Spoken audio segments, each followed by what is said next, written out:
Sveiki, trečiasis epizodas. Vakar praleidau dieną, nes buvo labai sunki diena. Iš tikrųjų, kaupiaus, kad nepripasakočiau nieko blogo, ko nenoriu. Tai eilinį kartą nukepė relė. Tai iš nakties atseit susilitavau jungtis, užsilydžiau.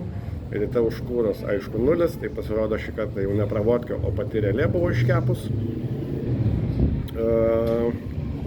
Tada buvo bandyta krauti 3 sesijas, iš tų 3 sesijų raudono vėliavo buvo daugiau negu aš norėjau, laikų neatsimenu net ir labai sirgdamas atsikėliau iš tikrųjų. Jeigu buvo taip, kad žmona buvo susirgus, tai vakar jaučiu temperatūros turėjau.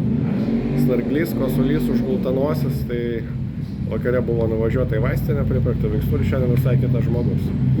Bet prieš 3 sesiją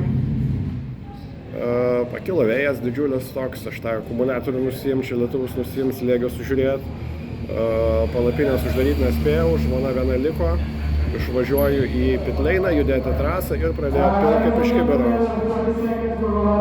Pilą kaip iš kibiro, tada galvoju grįžtu į kempą, o kempo tokio kaip ir nelabai jau yra. Palapinė sulaužyta, nupūsta. Žmona laikos, vaizdas toks apokaliptinis lengvai.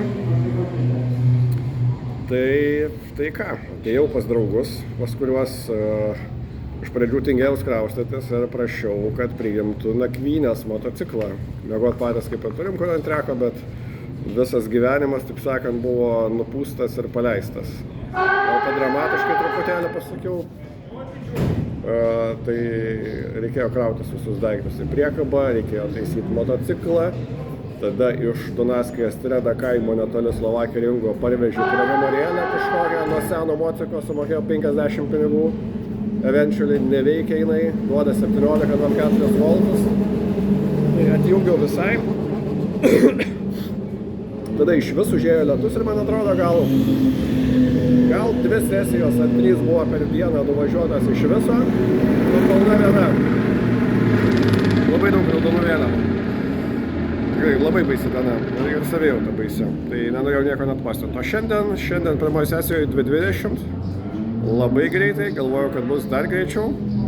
Ne pirmą sesiją, o antrą. Antrą sesiją 2:21. Ir priekis pradėjo rodyti keistus ženklus. 3 sesiją dasipačiau priekį oro, tikėdamasis, kad apsivalys. Tos pačios, nemeluoju, 2:19 buvo, dešinių posūkių prisivijant. Tada atėjo pietų pauzė, užsidėjau naują Pirelli S1 liką šį kartą į priekį ir buvo tie patys 2:19 pusę. Tai po pietų aš visą laiką sulėtėjau. Tada kita mano sesija turėjo būti kaip ir šiandien vakare, bet aš po tiek ilgai miegojimo vėl nebūsiu nei greitas, o į lenktynės nevažiuoju, nes relė laiko lygiai, akumuliatoriaus užkraunamas 9 ratam max, tai aš bijau, kad lenktynė ir savo ir kitiem bėdos padarysiu, tai tiesiog mečiau mintį šoną, reikia susikaupti, pasiimti litavimo kursus pas draugus ir viskas. Overall kelionė patenkintas, galvojau bus 18 ir kažkiek tai. Pagerinsiu asmeninį rekordą, bet kai po 2 metų miego trūko 0,7 sekundės iki mano asmeninio geriausio rezultato čia. Ir šiandien 2:19 buvo štampuojamos, tai manau, kad čia mano tempas. Gale SC1 sudilęs buvo, sakyčiau, stiprokai. Lenkų Pirelio pardavėjas mane paprotino ir padrąsino, kad Pirelio slidinėjimas galo yra normalu, tiesiog reikia atidaryti gazą ir jisai taip ieško sukibimo. Tai yra tokia padanga ir su ją Haisaidu neprisigaudysiu, kaip su kokia R11 bežėstūnė. Galima pažiūrėti lengvai į padangas. Taip, tai va, priekinės tas likas, realiai vieną sesiją, gal 8 ratai matėm, viskas idealu.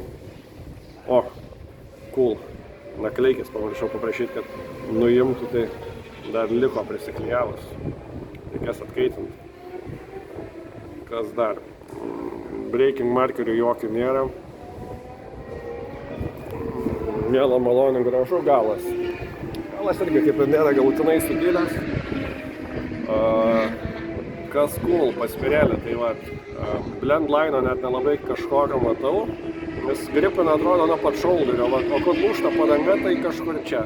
Tai again, va, ties tuo suliuku kur eina, atsidarau gazą. Uniformė, tai labai geras dilimas, labai geras mišinys S1. Toks vengrų berniokas iš Alpių Adrijos važiuoja, tai sakė, kad čia reikėtų S0 arba SX, o net netokio karščio. Bet ką žinau. Pirmas testas su Pirelliu visai cool, visai pavykęs. Tai va tiek. Ar motociklui kažkas buvo daryta? Beveik viską išsukau iš suspaudimo spyruoklių. Jeigu anksčiau važiuodavau su 3 ringais, kai sverdavau kokius tai 7-8 kg, tarkim.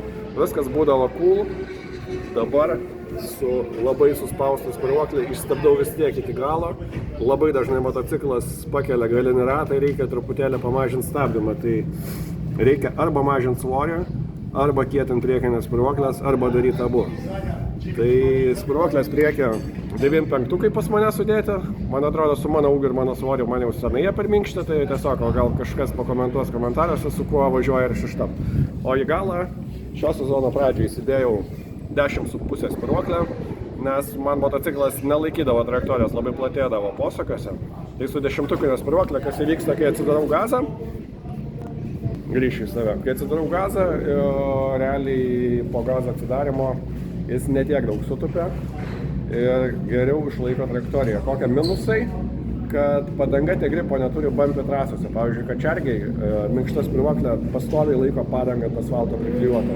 Slovakijoje sąlyginai lygu, tuo labiau, kad Pirellis dar pats minkštas, iš savęs daug sugeria visokių nesąmonių. Tai manau, kad dar kietesnę spyruoklę galima daryti, vien dėl to, kad gazą aplikavus būtų daug.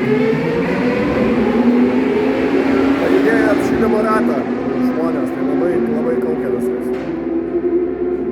Jo, tai tiek. Dar kietesnė spyruoklė, dar daugiau gazo, dar minkštesni Pirelliai ir bus 18 ir 17, bet kitiem kartam. Iki. Onboardas bus po 2-3 dienų, kai telemetriją sudėsiu gražiai.